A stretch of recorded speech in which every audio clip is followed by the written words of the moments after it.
Olá, pessoal, eu sou Rose Alves, esse é o Pod Concurseiro, e hoje eu estou com um convidado muito especial. Eu estou me sentindo muito honrada, como eu já disse para ele, que é o professor e pesquisador Fernando Coelho.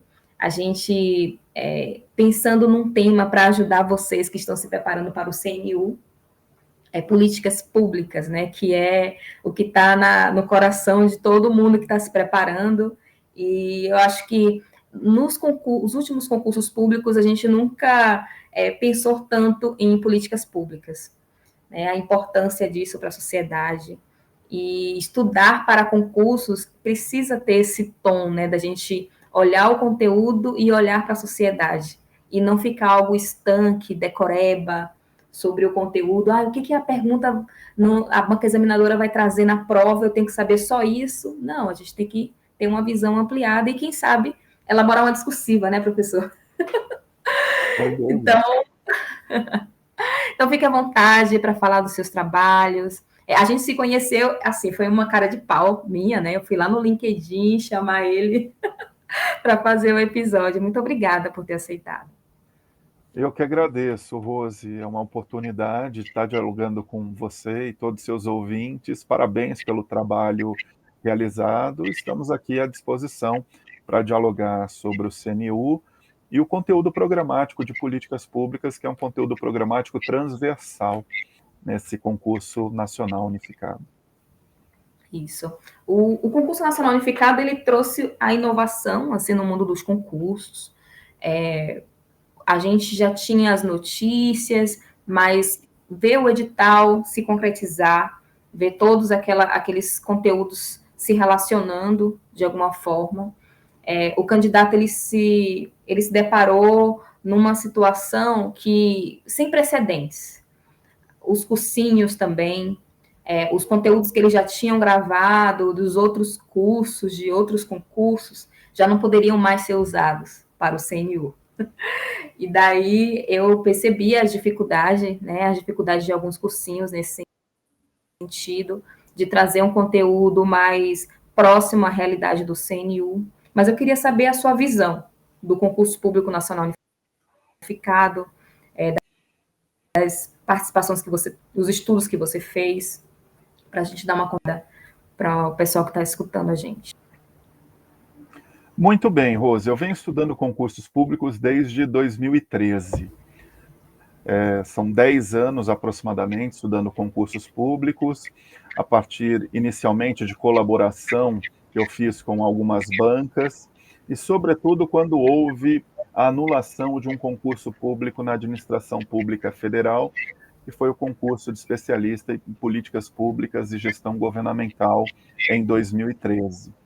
Na oportunidade, aquele concurso buscava inovar no edital, já com uma terceira etapa que levaria em consideração a análise da experiência profissional e gerencial dos candidatos. Mas talvez, na ocasião, era um passo muito maior do que o governo poderia dar, porque houve, de fato, um estranhamento em torno do edital, e aí, durante a realização daquele concurso, o concurso público acabou sendo anulado pelo Tribunal de Contas da União.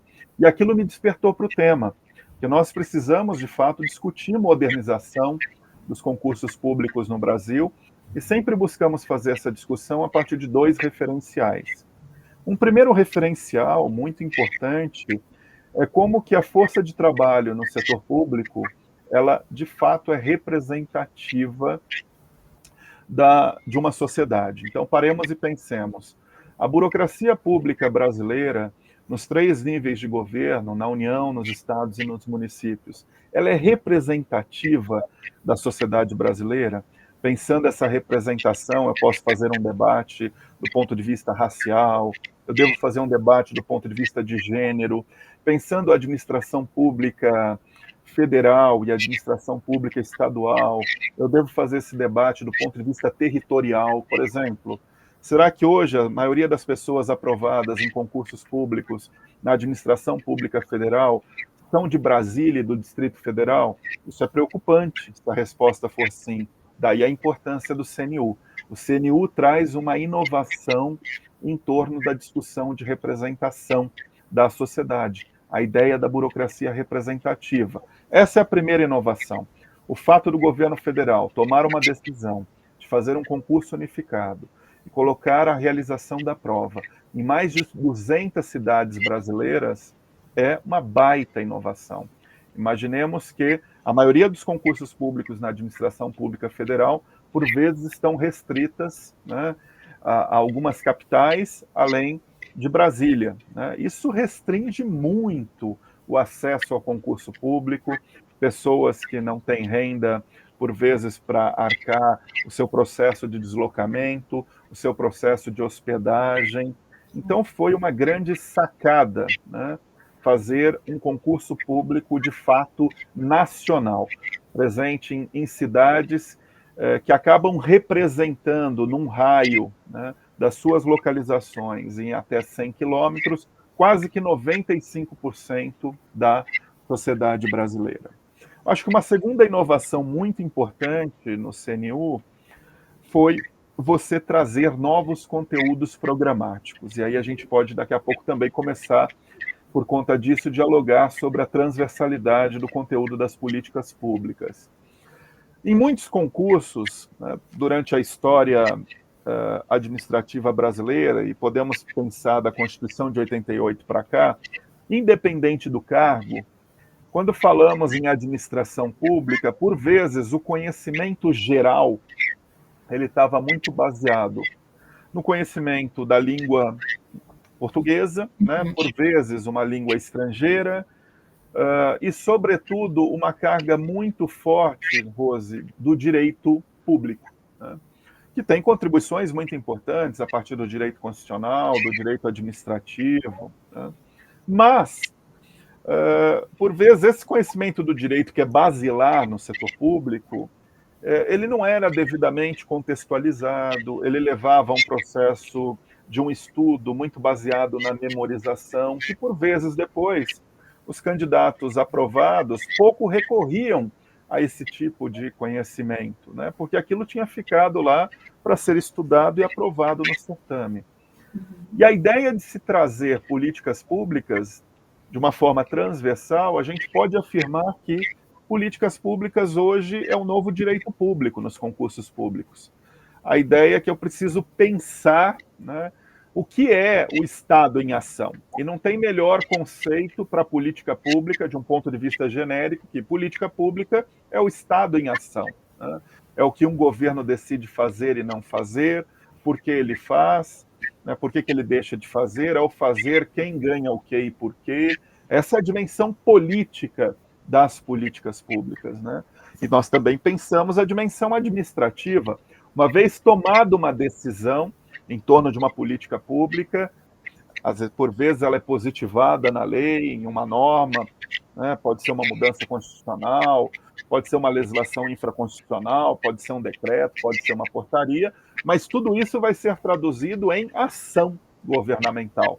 Então, a dimensão administrativa das políticas públicas dentro de uma perspectiva de nós pensarmos, né, planos, programas, projetos, a forma que o Estado se organiza e traduz tudo isso, ao fim e ao cabo, em serviços públicos, né, para a sociedade. Então, a segunda inovação do CNU é tentar trazer uma carga, sobretudo na prova de conhecimentos gerais, muito forte de políticas públicas, de realidade brasileira, do Estado democrático de direito, da importância da relação entre Estado e sociedade, que são princípios e valores que permeiam a atividade de qualquer servidor público, né? Então, esse conhecimento mais substantivo, ele é fundamental. E aí, obviamente, fica uma questão que é um ponto de interrogação que a gente vai ter que aguardar até o início de maio, com a aplicação da prova, que é a forma em que a banca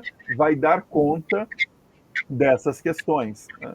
Porque a gente pode dar conta de uma maneira mais procedimental, né, como geralmente nós olhamos para os concursos tradicionais, mas também é uma grande oportunidade de inovação também no tipo de questão, na relação desses diversos conhecimentos, para se buscar um senso mais crítico e analítico, para além de um processo de memorização de alguns conteúdos, né?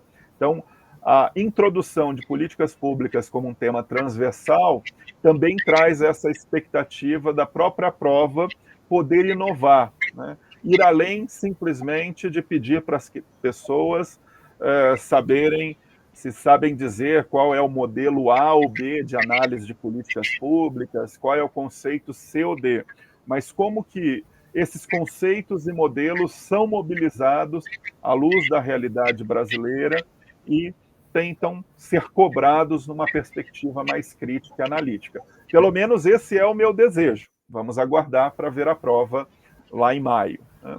E eu acho que a gente poderia discutir mais outras inovações que o CNU traz. A ideia de você agregar, né, diversos cargos e carreiras, e foi muito bem pensado o processo de agregação entre os diversos blocos. Veja, Rose, que algumas carreiras, por exemplo, as carreiras transversais, como a carreira de analista técnico de política social, a TPS, ou mesmo a carreira de especialista em políticas públicas e gestão governamental, elas tiveram suas vagas diluídas em diversos blocos. Isso é muito interessante, porque é o próprio governo dizendo: essas são carreiras transversais, portanto, eu preciso de pessoas com diferentes competências. E como cada bloco tem uma especificidade, de alguma maneira, cada um desses blocos já orienta essas competências. Então, a carreira de EPP-GG tem praticamente vagas nos 7 blocos de ensino superior, de 1 a 7. Sim. Que mostra que nós precisamos de pessoas, de um lado, dentro da carreira, que entendam de análise de dados, pessoas dentro da carreira que entendam de gestão governamental, essas vão lá para o bloco 7, pessoas dentro da carreira que entendam de política social, essas vão para o bloco 5, salvo engano, agora não vou lembrar todos os blocos de cabeça, mas enfim, né? E essa também é uma inovação muito importante dentro do CNU, né? A tendência de fazer o candidato refletir sobre a sua formação acadêmica, a sua trajetória profissional e as suas aspirações no serviço público federal, para daí escolher aquele bloco e, dentro do bloco, né, a preferência por aqueles cargos e carreiras que são mais aderentes àquilo que ele deseja do ponto de vista profissional. Então, eu destacaria essas 3 grandes inovações no CNU. E faço também algumas observações críticas, né? A minha observação crítica principal em relação ao CNU é que eu acho que nós pouco avançamos num outro referencial importante para se modernizar os concursos públicos, que é o referencial da burocracia vocacionada. A burocracia representativa é um referencial fundamental, mas, ao mesmo tempo, ela precisa ser representativa e vocacionada. E o que é uma burocracia vocacionada? Como que a gente faz a aferição de uma burocracia vocacionada? Pensando na aferição das múltiplas competências dessas pessoas, né? E, por vezes, um concurso que está muito limitado a uma prova de conhecimento aplicada tão somente um dia, né?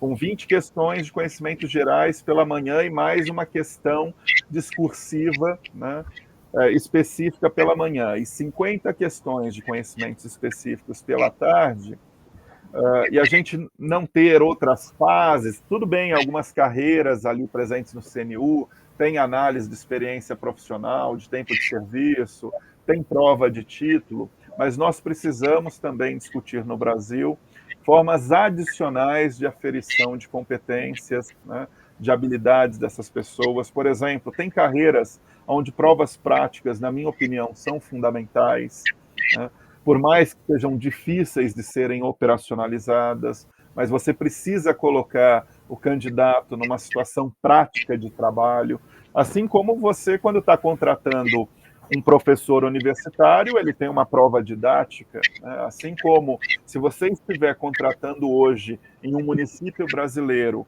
um coveiro para trabalhar num cemitério, é necessário você colocar essa pessoa numa prova prática de escavação de uma cova.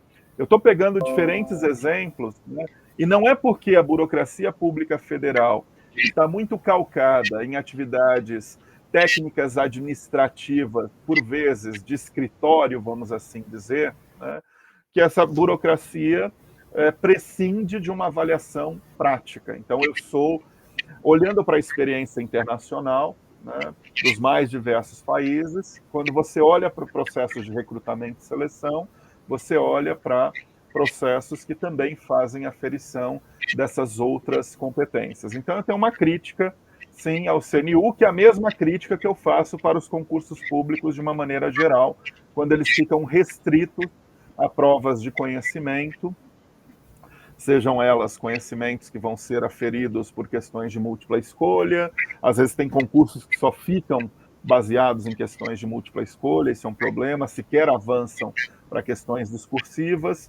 Imagine você, no CNU, nós temos ali alguns cargos com mais de 200 mil candidatos, né? Então, será que, de fato, a diferença entre candidatos vai ser uma diferença muito grande e que explique, por exemplo, o mérito ou a vocação dessas pessoas? Muito pouco. A tendência com tantos candidatos assim é que a diferença seja muito pequena, talvez numa casa decimal e, por vezes, candidatos empatados que você precisa recorrer à regra de desempate a partir, por exemplo, da idade, ou se tem a mesma idade a partir do mês e do dia de nascimento, né? Podendo chegar ao limite, como está previsto no edital, a se comparar a hora de nascimento do candidato para prover um processo de desempate, né? Mas essa é uma outra discussão que a gente pode deixar também para um outro momento, né? Porque esse processo de modernização dos concursos públicos, como qualquer política pública, sempre tem na democracia uma tendência incremental. Dificilmente a gente vai ter uma mudança disruptiva. Eu acho que até o CNU já é uma mudança bastante disruptiva, em termos de pegar concursos que até então estavam fragmentados, unificar e fazer uma oferta efetivamente nacional. Isso já é uma baita de uma inovação na administração pública federal, né? Agora, vamos ter que continuar tensionando e discutindo também a modernização dos concursos, para além de uma burocracia representativa, né, em prol de uma burocracia vocacionada. Então, essa é a minha leitura geral em torno do CNU, e, obviamente, eu vejo muito mais pontos positivos do que pontos negativos. Aliás, esses pontos negativos que eu apontei são apenas ressalvas, que já estão presentes há muito tempo, né? E que a gente precisa continuar, obviamente, persistindo. Não estou dizendo que se esperava isso do CNU. A proposta dele inicial mesmo era a democratização do acesso e, até então, ele vem dando conta disso. Vamos agora aguardar a realização da prova e os resultados.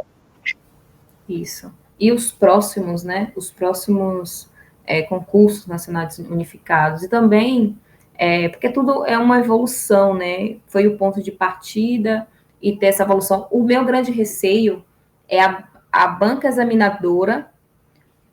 Agora quem está é a Sesgran Rio, né? Mas é um receio de que a banca também evolua como o CNU precisa, né? Porque não adianta vir disciplinas diferentes do que já vinha anteriormente, mas o tipo de questão não fazer a seleção necessária em relação a esse conteúdo, porque pode existir muito bem esse conteúdo mais inovador, só que as perguntas na tradição, e aí a gente cai na mesma...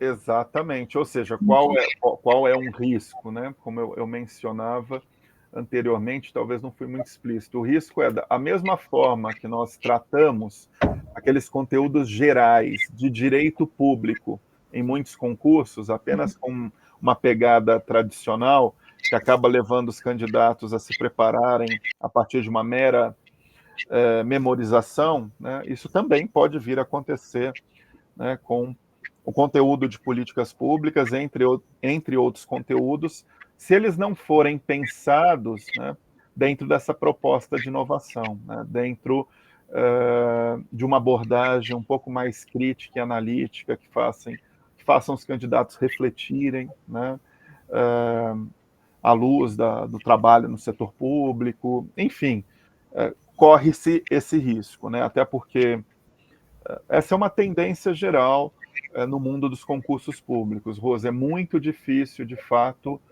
você ter inovação nos modelos de prova, em termos do perfil das questões.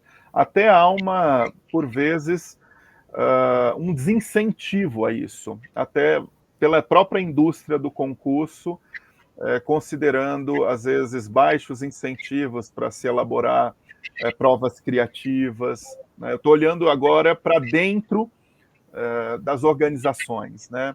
Por vezes ali a prova está sendo elaborada com um foco muito grande em diminuição de custo, e o calendário de elaboração das provas é um calendário curto, e às vezes você sai para um processo de elaboração mimético, ou seja, simplesmente você já olha o padrão das questões até então e tende a reproduzir. Às vezes você tem medo da quantidade de recursos que podem vir para uma prova diante de questões que saiam do padrão mais concurseiro, que é aquele padrão que as pessoas já estão mais acostumadas, sobretudo os cursinhos, né, que depois tendem a incentivar fortemente recursos no pós-prova.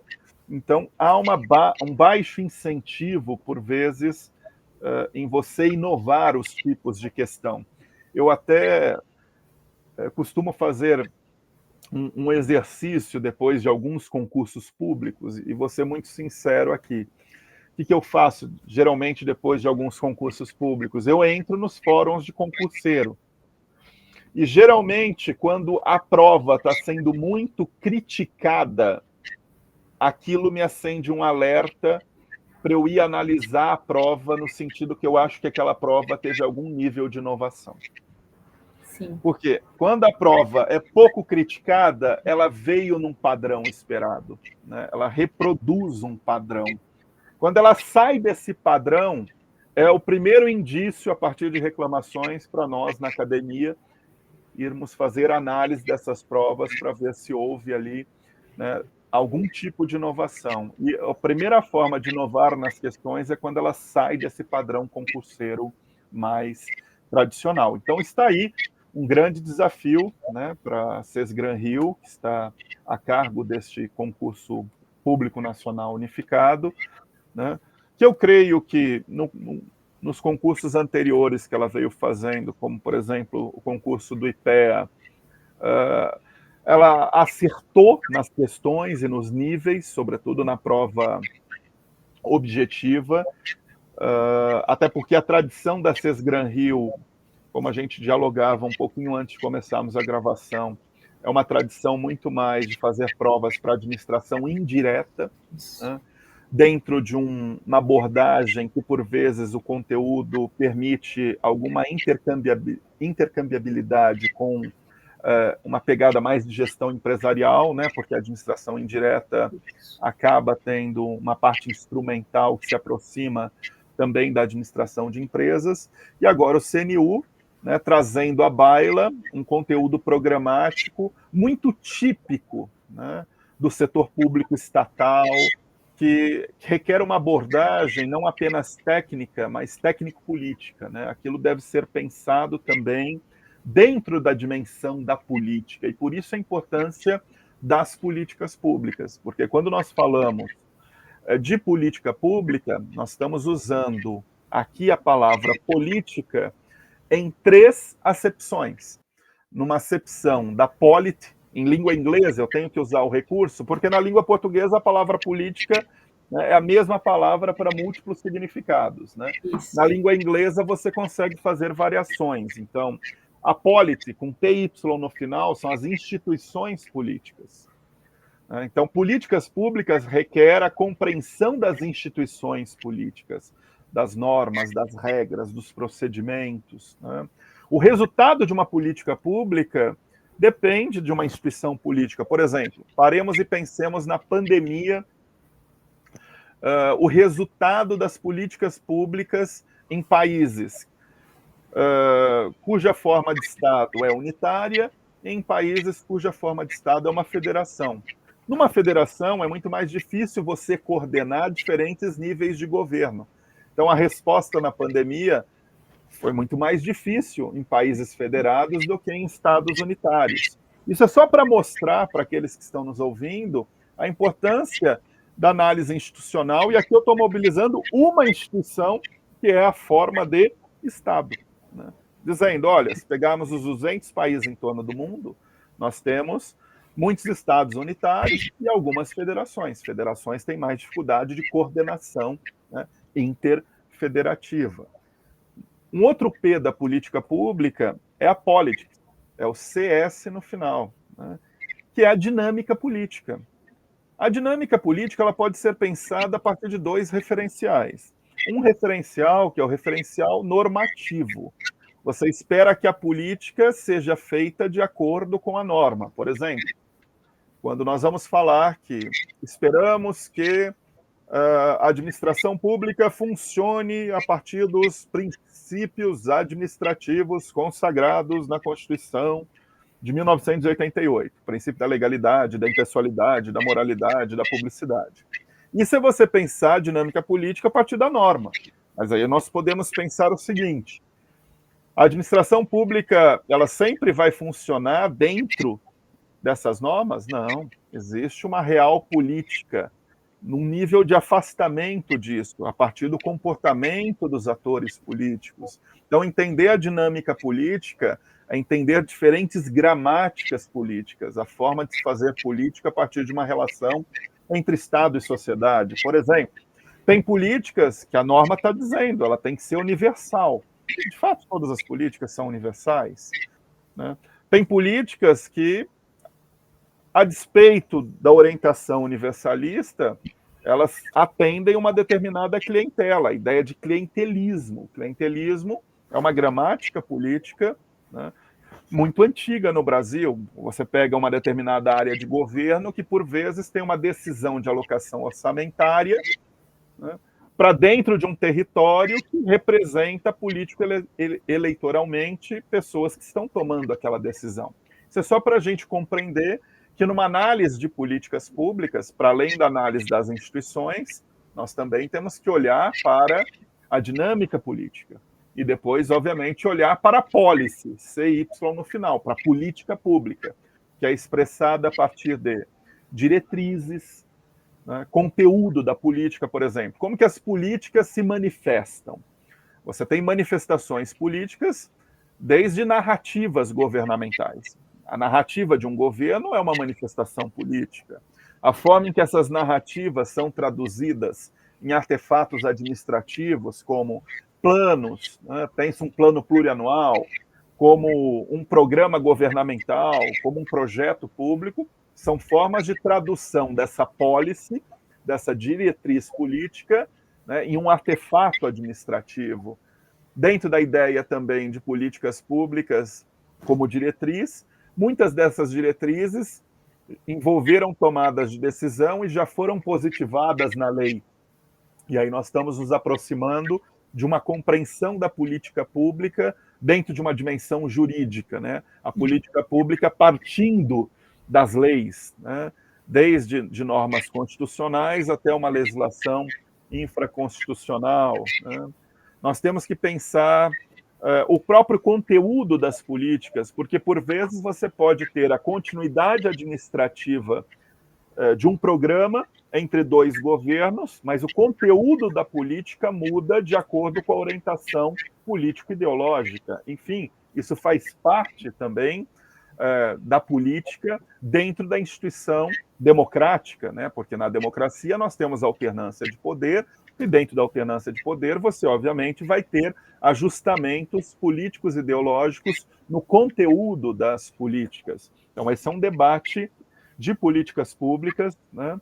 Sempre pensando as políticas públicas a partir dos 3 P's, ou seja, a polity, TY no final, que são as instituições políticas, a politics, CS no final, que é a dinâmica política, e a policy, que é a ideia, né, mais dura de política pública, sendo apresentada como diretriz e orientação, né, CY no final.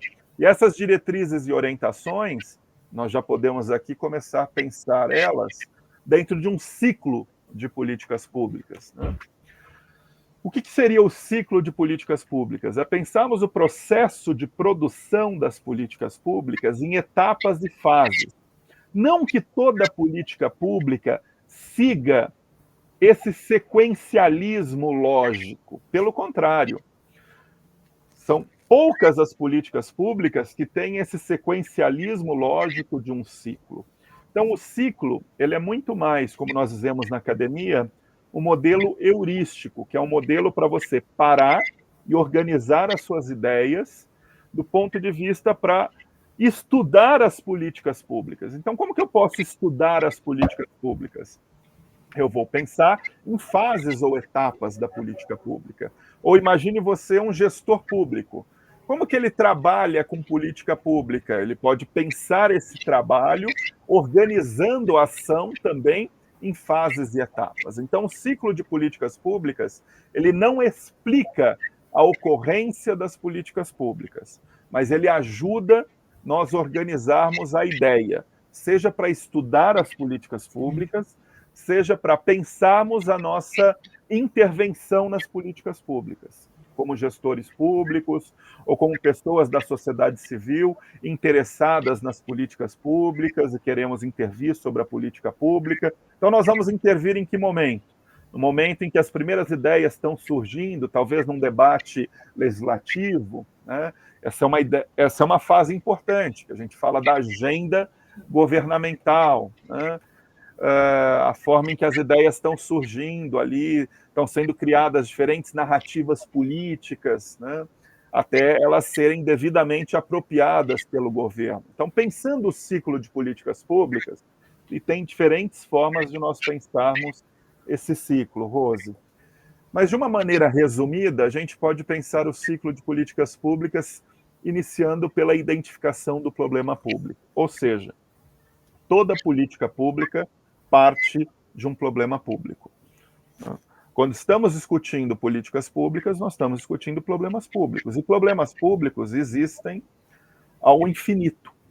A diferença qual é? É que esses problemas públicos eles vão se rivalizando, porque nem todos os problemas públicos têm a devida atenção da sociedade civil e dos governos. Então, eu posso trazer aqui um exemplo.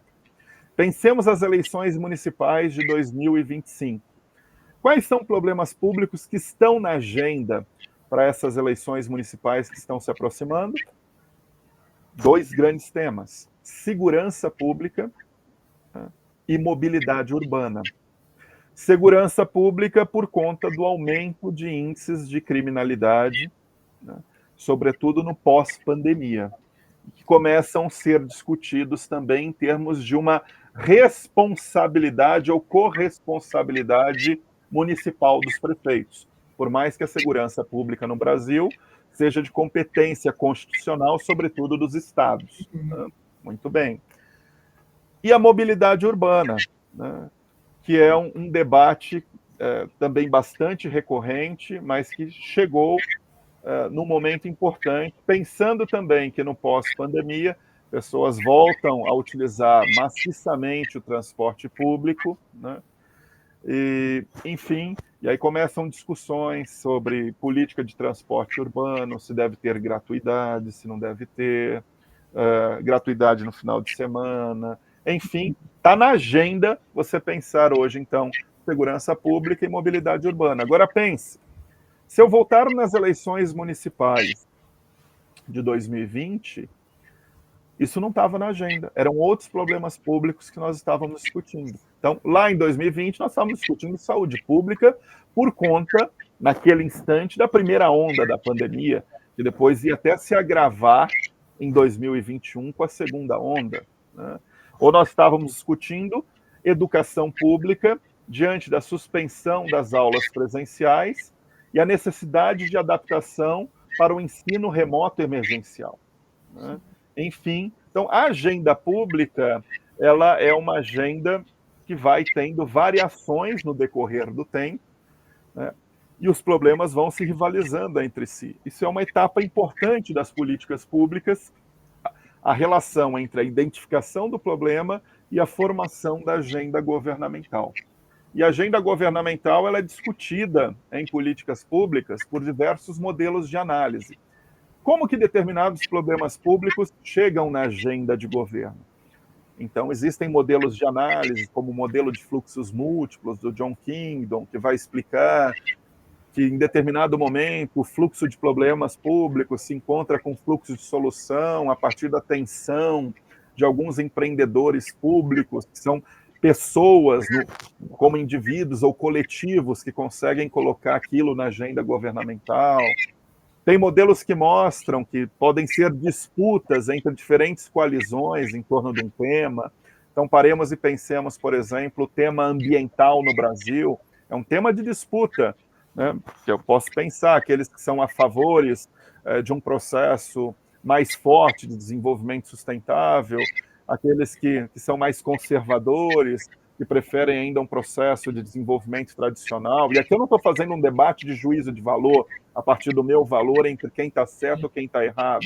Nós estamos analisando uma disputa política, a ideia da política, na essência, como conflito de interesses entre diversos atores sociais. A política tem como essência o conflito, e você vai utilizar as instituições democráticas para tentar mediar esses conflitos e transformar isso em um consenso.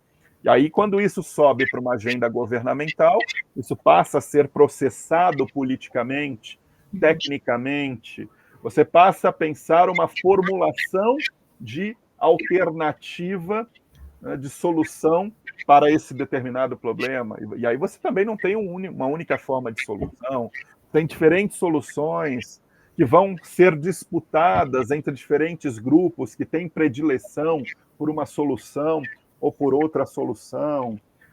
Enfim, então vai ter um forte debate sobre análise de alternativas de solução até efetivamente ocorrer um processo de tomada de decisão. E o processo de tomada de decisão também está sujeito a diversos modelos de análise, Rose. Eu posso pensar assim, imagine um tema no qual o governo tem amplo controle da agenda. Então, o governo tem um forte poder. Então, ele consegue impor a agenda dele, por exemplo, numa relação entre executivo e legislativo, né? Ou mesmo ele tem maioria no legislativo, então ele consegue facilmente aprovar aquela agenda. Isso é um modelo de análise em tomada de decisão. Nós chamamos esse modelo de modelo elitista, que é quando o ator consegue impor a política tal como ele pensa a política. Ele consegue impor de cima para baixo. Mas nem todos os temas, o ator principal, no caso o governo, consegue impor a sua agenda, porque é um tema muito conflitivo, a agenda é muito permeada por uma disputa entre diversos atores, e aí esse governo vai precisar a todo momento negociar, ceder, articular, usar seus instrumentos de negociação e cooptação para tentar, mas aí os projetos tendem a se ajustar. Esse é o modelo mais pluralista. É quando você pensa uma política pública sendo resultado de um amplo processo de negociação, que é conflitiva entre diversos atores. E que, às vezes, uma política ela tem uma primeira formulação, mas ela vai sendo, né, sempre adaptada à luz das disputas. Né? Eu posso pensar, por exemplo, a reforma tributária, que nós aprovamos no ano passado.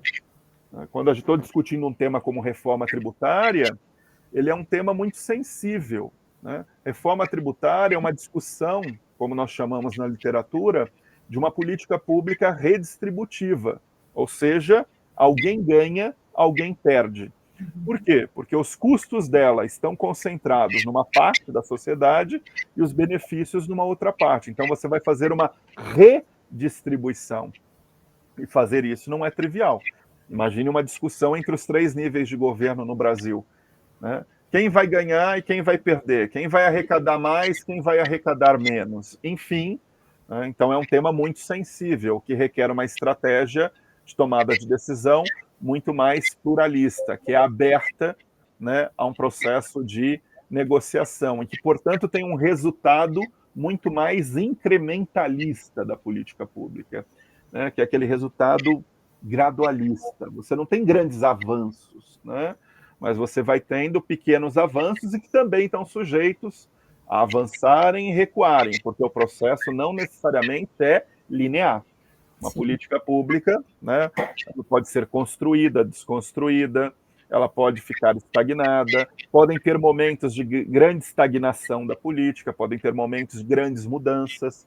O próprio estudo de processos de permanência e mudanças das políticas públicas é objeto da análise das políticas públicas, né, numa perspectiva de se analisar grandes horizontes temporais, né? Como vai mudando, por exemplo, a imagem de uma política pública. Imagine você, nos anos 90, a gente estava discutindo fortemente o que no Brasil? A necessidade de estabilização econômica diante do macro problema público, que era o processo hiperinflacionário, né? Então, a grande discussão dos anos 90 era a discussão da agenda econômica. A imagem principal, do ponto de vista de políticas públicas, era pensar as políticas econômicas, né? Quando você vai para os anos 2000, essa imagem muda. Você começa a pensar políticas públicas dizendo, olha, agora, para além da estabilidade monetária e do ajuste fiscal, que são fundamentais para uma retomada de um processo de crescimento econômico, enfim, e mesmo para a própria retomada do custeio e do investimento público, nós precisamos pensar a relação deste processo de crescimento com o processo de desenvolvimento social. E é quando nós começamos a discutir no Brasil fortemente o quê? A ampliação das políticas sociais.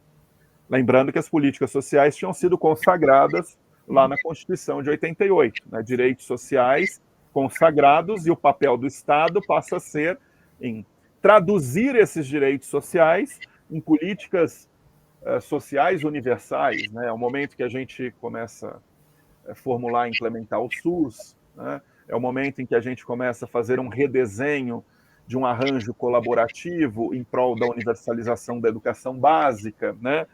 Claro, tudo isso é um processo histórico, começa com a Constituição de 88, tem passos importantes na década de 90, sem as quais não poderíamos dar um passo nos anos 2000. Mas nos anos 2000, a agenda principal é a agenda das políticas sociais.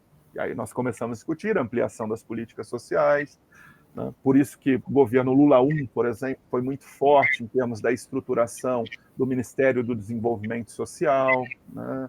Nós começamos depois também a discutir as políticas sociais por uma agenda de transversalização, muito importante, transversalização de raça, de gênero, de diversidade, né, e de orientação sexual, entre outras formas de transversalização das políticas públicas, né, formas de parar e pensar no âmbito das políticas públicas o processo de desigualdade, né, à luz dessas transversalidades, e como que você, então, repensa essas políticas públicas considerando essas desigualdades com critério de equidade. Então, esse era um debate importante que se inicia nos anos 2000, né? Então, o ciclo de políticas públicas, Rose, de uma maneira geral, para os ouvintes compreenderem um pouco, ele pode ser pensado num conjunto de etapas e fases pré-decisionais. O que é as etapas e fases pré-decisionais? É antes da tomada de decisão da política.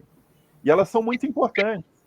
Por quê? Porque está ali sendo identificado o problema público, está ali aquela agenda sendo formada. Por vezes, né, a agenda governamental vai ter um forte diálogo com a própria opinião pública. A opinião pública, por vezes, tem contribuição de alguns atores que têm poder assimétrico, como a própria imprensa, né? A imprensa, para a ciência política, muitas vezes é tratada como um quarto poder, diante da capacidade que ela tem de colocar temas numa pauta política eleitoral, por exemplo, né? O momento em que você está ali formulando alternativas, que há uma disputa em torno de qual solução para aquele problema, até uma tomada de decisão. Mas muitas vezes os ouvintes aqui que estão mais distantes dessa realidade das políticas públicas, eles pensam as políticas públicas já na sua dimensão mais concreta, ou seja, a ação já ocorrendo em termos de programas governamentais, né, em termos de serviços públicos. Isso já é relativo às fases pós-decisionais. Tomada uma decisão, o que nós temos? A formulação da política. É quando a política começa a ganhar, então, seus contornos finais de uma política formulada, né? Uma política formulada passa a ser explicitada em planos, né? Um plano nacional de educação, um plano estadual de saúde, um plano municipal de cultura, são exemplos de artefatos administrativos que traduzem a formulação de uma política, por exemplo. A forma em que essa política começa a ser implementada, estratégias de implementação para a política, como implementar uma política como Bolsa Família, por exemplo.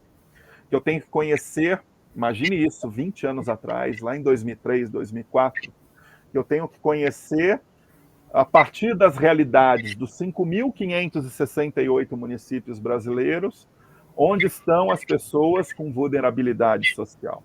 Imagine isso, 20 anos atrás, a gente não tinha, por vezes, sistemas de informação ou um CAD único como nós temos hoje. A necessidade de você pensar estratégias de diálogo com as prefeituras para obter essas bases de dados, né? Formar isso, iniciar um processo. Isso é pensar em implementação da política, né? Até o processo de monitoramento da política e o processo de avaliação da política, que é fundamental, né? O monitoramento não deixa de ser um processo de avaliação corretivo durante a própria implementação da política, né? E a discussão da avaliação, que é uma discussão ampla. A avaliação de políticas públicas é um campo enorme, né? Do ponto de vista de você discutir diferentes abordagens de avaliação, né? Que partem de diferentes paradigmas. Eu posso discutir também do ponto de vista metodológico, avaliações qualitativas, avaliações quantitativas, com diferentes métodos e técnicas avaliativas, algumas estratégias mais argumentativas, né? Outras mais racionalistas, né? E a relação disso com você pensar critérios para se avaliar política pública, a própria escolha de um critério é sempre um processo político. Sim. Critérios podem se rivalizar entre si. O que é mais importante? Eficiência ou equidade? Enfim, são dois critérios, cada qual tem o seu valor. Ao fim e ao cabo, eu posso discutir como que eles se complementam na avaliação da política, né? Não fazer avaliação da política baseada apenas em um indicador, né, que às vezes é a derivação de um critério. Então, a discussão de avaliação também é uma discussão importantíssima. E, por vezes, as pessoas pensam que todas essas etapas pós-decisionais, elas são mais técnicas. Não, elas são técnicas, mas elas também são políticas. Por isso que a gente sempre usa o termo técnico-político. Ou seja, todo o processo técnico também, ao fim e ao cabo, parte de uma orientação política, né? A escolha de um critério avaliativo é uma orientação política. Não estou falando política numa acepção de politicagem, né? Não estou falando política numa acepção de um partido político. Estou falando de uma orientação política e ideológica em termos de crenças, em termos de valores. Então, por vezes, um gestor público ele tem uma crença mais eficientista. Ele vai dar uma grande ênfase no debate da eficiência, da qualidade do gasto público, que é fundamental. Outros gestores podem ter um olhar por uma dimensão mais sociopolítica. Não, eu tenho que olhar aqui para a equidade da política. Talvez eu possa abrir mão aqui um pouco da qualidade do gasto, mas enfim. Então, sim, essas coisas é sempre um debate, né? E o próprio debate é a essência da política pública, é o conflito de interesse. Então, ele está presente em todo o ciclo da política pública.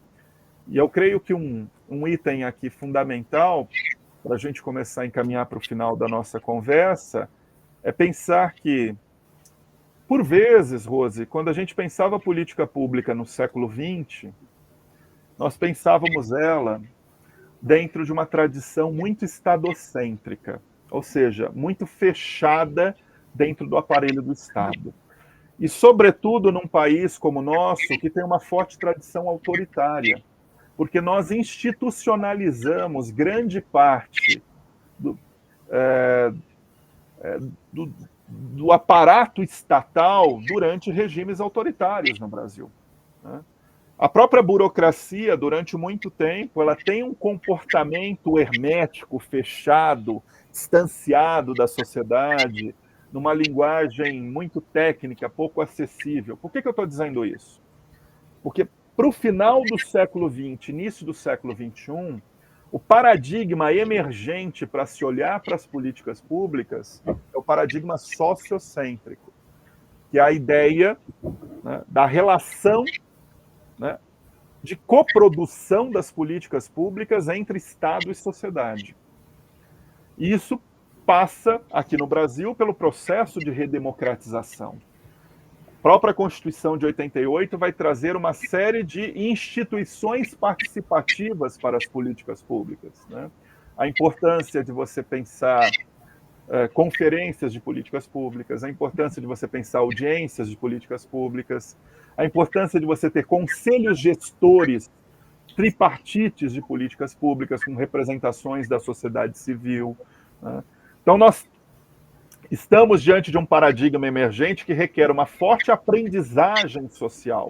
E, claro, tem setores onde o processo participativo ele é muito mais maduro, né, em relação a outros setores. Por exemplo, a saúde pública no Brasil, que vem de uma forte tradição, a partir do SUS, do movimento sanitarista, que é um movimento de baixo para cima, constrói algum ethos participativo e, de alguma maneira, a própria qualificação da comunidade, da política, né, que está fora do Estado, que participa, leva também a um nível de participação mais intenso, mas também mais qualificado, né?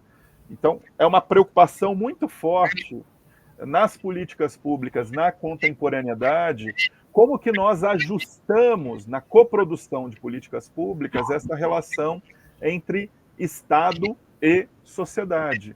E para isso é muito importante nós discutirmos, de fato, a participação social nas políticas públicas, né? Isso está dentro de uma tradição mais ampla.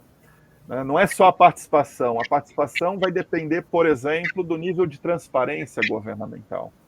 Então, o nível de transparência vai trazer acesso a dados, informações, que podem levar a uma posição mais reflexiva e crítica sobre as políticas públicas, né? A participação também guarda relação com a forma em que o próprio Estado se abre ao controle social da sociedade, né? Permitindo, né, que a sociedade se aproxime, interlocuções que o Estado mantém com organizações da sociedade civil, no exercício desse controle social. De uma forma geral, a gente pode até usar um termo que está muito em voga, né, que é o termo de governo aberto.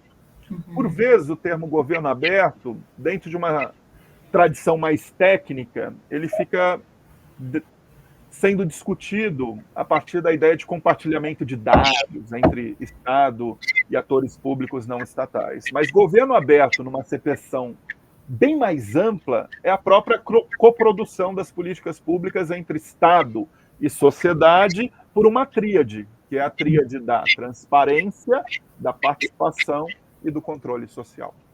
Enfim, espero que aqui a gente tenha conseguido, né, dar conta um pouquinho desse tema apaixonante, que é o tema das políticas públicas, né, trazendo aqui alguns elementos iniciais para uma análise de políticas públicas. Foi uma verdadeira aula, né, professor? Nossa, eu estou aqui, gente, que privilégio estar escutando assim de forma tão ativa, né? Porque é muito diferente você pensar na política pública no nosso dia a dia. Ao mesmo tempo, eu tive contato mais no nível de concurso, né? E no serviço público eu pude ter contato. Então, daí abriu-se a caixa, assim, para mim. E querendo, assim, de uma forma micro, né? O próprio pod concurseiro, eu consigo visualizar, né? Uma ação sendo feita de impacto para a sociedade. Eu não sei se eu poderia falar política pública. É uma política pública numa acepção sociocêntrica de uma ação pública. Ou seja, você está promovendo uma ação pública, né? Porque isso se volta para um público, para um coletivo, em termos de educação política, né? É um processo de acessibilidade a conteúdos para pessoas que, por vezes, né, não têm acesso a formas mais tradicionais de preparação, que são baseadas numa mercantilização, enfim. Então, é uma ação pública que está dentro de um conceito mais amplo de política pública. Muito bom. E até essa participação da sociedade, como você falou, ela depende da transparência ativa também dos órgãos, né? Quando as informações que eram publicadas, era tudo muito tendo que decifrar, né? A sociedade tinha acesso a painéis com somente números, rubricas que só com conhecimento técnico iria entender aquilo, relatórios gigantes. Numa linguagem técnica, né? Que hermética, inclusive, Rose, você que, salvo engano, né, tem uma relação forte da área de contabilidade pública, né? Até o próprio trabalho, né? Que vem sendo feito, as discussões em torno do mundo, aqui no Brasil, envolvendo o próprio Conselho Federal de Contabilidade, como que a gente também vai pegando, né, todos os demonstrativos contábeis, vamos colocando uma linguagem mais simples para fazer esse diálogo com a própria sociedade, né, se abrindo para isso, né. Eu sempre digo, eu trago exemplos assim, diante da enormidade que é você pensar a administração pública no Brasil, a gente tem que ter diferentes estratégias, né? Então, imagine o seguinte, eu não posso pensar que uma estratégia em política pública de transparência usada numa cidade como São Paulo, que é uma cidade de quase 13 milhões de habitantes, é quase uma cidade-nação, é o tipo de estratégia que eu vou usar num município típico do Brasil, né? Porque 70% dos municípios, 90% dos municípios brasileiros tem menos que 50 mil habitantes. 70% dos municípios brasileiros têm menos que 20 mil habitantes. Às vezes, naqueles municípios, que são quase nano-municípios, 4, 5 mil habitantes, às vezes a estratégia de transparência é uma estratégia simples. Em que sentido? Eu não preciso, às vezes, nem ter um portal da transparência. Mas, às vezes, eu vou aqui pegar um exemplo e pode parecer muito simplório ou muito esdrúxulo, mas se você pegar um muro na frente da prefeitura, enorme, e pintar um orçamento, aquilo pode ser mais educativo e instrutivo para as pessoas pararem e pensarem do que um portal da transparência que, por vezes, as pessoas sequer vão ter internet para acessar ou vão ter um interesse a partir dos seus telefones para acessarem. Ou seja, pensar também política pública é saber pensar a solução com base na territorialidade, né? Por isso que em políticas públicas a gente não faz um debate de quais são as melhores práticas. Nós fazemos um debate de quais são as boas práticas. E uma boa prática de uma política pública para um município como São Paulo pode não ser uma boa prática de políticas públicas para um município como Borá, no interior de São Paulo, que é a menor cidade do estado, com 1.000 habitantes. Enfim, então isso também é uma forma de pensar as políticas públicas, né? Sempre partindo do problema para se buscar a solução. E entender o problema é entender o território e o contexto. E muitas vezes o que acontece, até para citar um pouco a literatura de políticas públicas, acontece o inverso. Nós partimos da solução procurando o problema. E aí nós não resolvemos o problema. Isso é chamado, dentro da literatura de políticas públicas, de modelo garbage can, ou lata de lixo. É um comportamento organizacional que, por vezes, a gente sai com uma solução debaixo do braço, correndo atrás do problema. Mas aquela solução não é a melhor solução para aquele problema. Perfeito. Professor, muito obrigada pela participação, pela aula maravilhosa. Esse episódio, ele vira uma biblioteca para o Pod Concurseiro. Que bacana, fico feliz. Recorrer a políticas públicas, assista esse episódio novamente, assista mais de uma vez, para pegar todos os detalhes. Se o senhor quiser deixar os seus contatos, né, de redes sociais, os trabalhos que você está realizando agora, livros. Perfeito, muito obrigado, Rose. Eu estou nas redes sociais, eu estou no LinkedIn, só colocar lá Fernando Coelho USP, já vão me achar.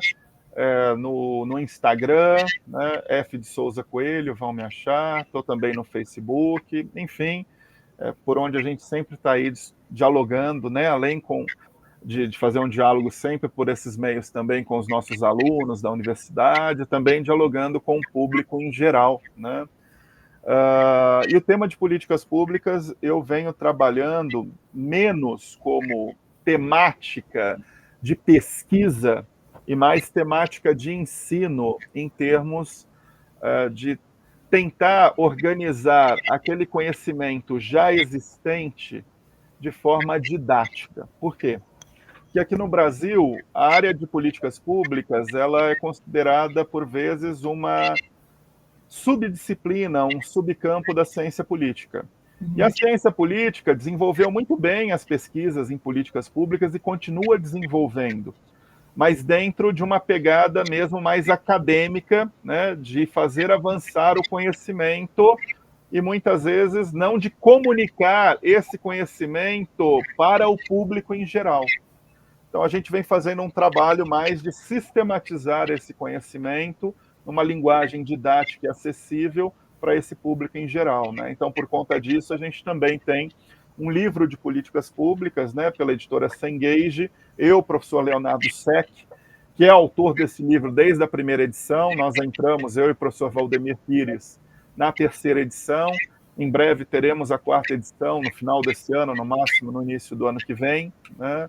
E estamos muito animados também que o próprio CNU gerou, né, uma grande procura e uma grande consulta à nossa obra, e esse foi o ânimo também agora para a gente já iniciar um novo projeto editorial, né, para atualizar e ampliar a obra, né? E esperamos que, de fato, o livro esteja nessa linguagem acessível, de fazer a política pública compreensível para todo e qualquer profissional, independente da sua área de formação, né?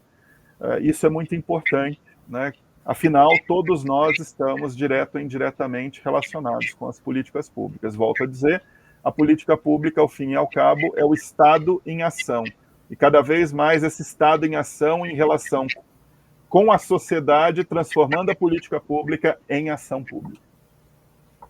Excelente. Muito obrigada, professor, por construir esse patrimônio aqui para a gente. Eu estou muito feliz. Ontem eu dei aula para os povos indígenas, né? Que é um trabalho voluntário que a Associação dos Indigenistas me convidaram, né? Eles me convidaram para falar sobre técnica de estudo. Aí eu dei uma passada pelo edital, nível médio e superior, né? Então eu fiz turmas separadas para trazer as necessidades deles. E aí, quando chegou em políticas públicas, fiz um resumo, eu disse, não, mas amanhã vou fazer uma gravação que vocês vão amar. Aí esse episódio vai estar disponível para eles também, diretamente no grupo, que a gente acessa esses alunos. Eles estão super ansiosos, estavam super preocupados também. Ai, Rose, políticas públicas, como é que vai estar abordando e tal? Não, fica tranquilos, que esse episódio vai dar uma ajudada para ver de uma forma bem concatenada, né, os conteúdos, e não de forma estanque, como a gente fica preocupado no concurso público, na preparação. Parabéns, viu, Rose, por esse seu trabalho, é um exemplo e espero que ele continue contribuindo, né, com muitas pessoas aí. Desejo sucesso a todos aqueles aí que vão fazer o CNU e também outros concursos públicos. Sim, muito obrigada, professor, e muito sucesso na sua carreira também, mais ainda, e que possa continuar transformando vidas, né, através do conhecimento. Assim desejamos. Obrigado. Tchau. Tchau, tchau.